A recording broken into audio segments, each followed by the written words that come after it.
have you ever had a case that affected you to the point where you had to go through a lot of things? Yeah. There were commercial cases as well. So everything affects you, but in a different kind of way. I mean, if a case would involve a child, that will affect me for the rest of my life.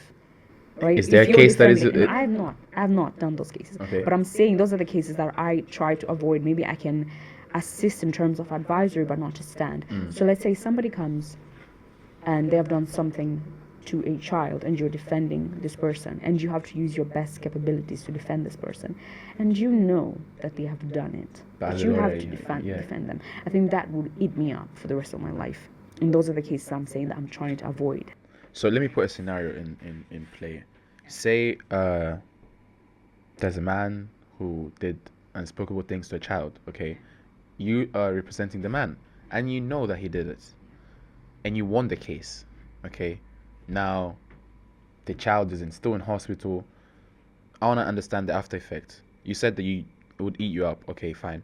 Say it's eating you up and you go visit this child to maybe cover the bills. Is that allowed?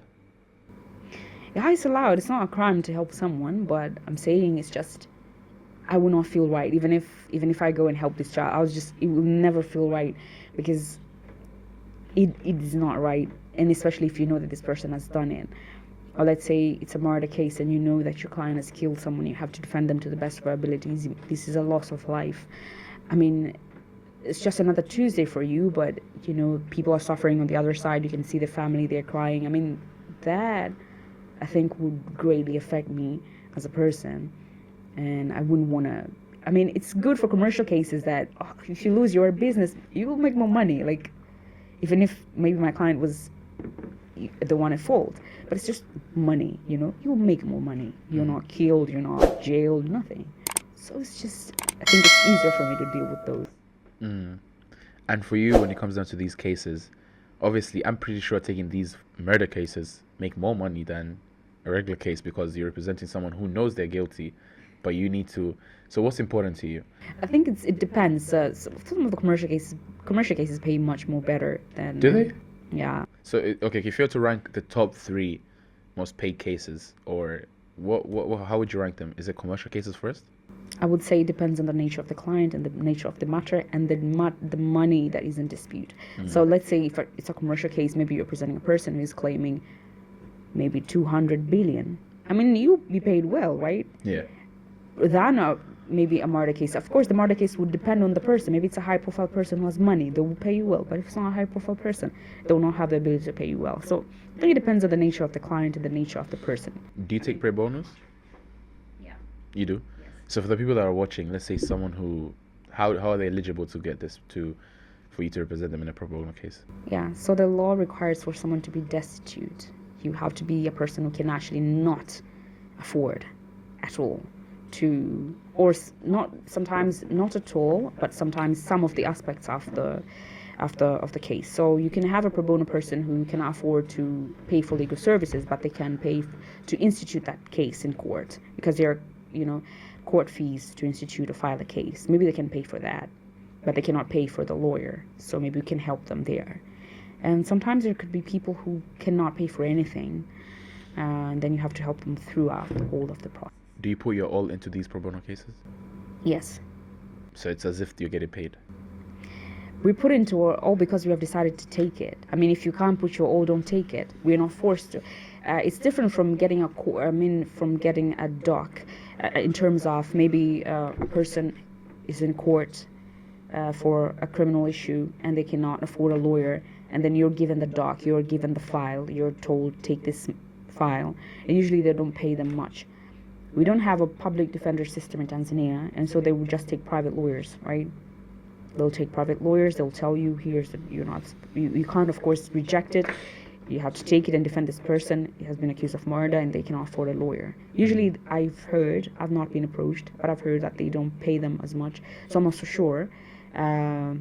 Even the public defender system in other countries, they would say that they're not paid well, and so usually they would take the cases for granted and not with the same weight as cases where clients pay directly. But in terms of here, if you take a case pro bono, you have to use your best abilities, because if you don't, please just don't take it. Just direct someone, maybe go to that NGO and get some help. Yeah. Don't take it. We talked about ADR, and you're the chairwoman of ADR in Tanzania. The Tanzania Institute of Arbitrators Young Members Club. So it's a young members club. Yes, for young members. Oh, okay. And how do you foresee the evolution of ADR practices in Tanzania over the next decade? I see ADR coming up and being one of the most dependent on dispute resolution mechanisms.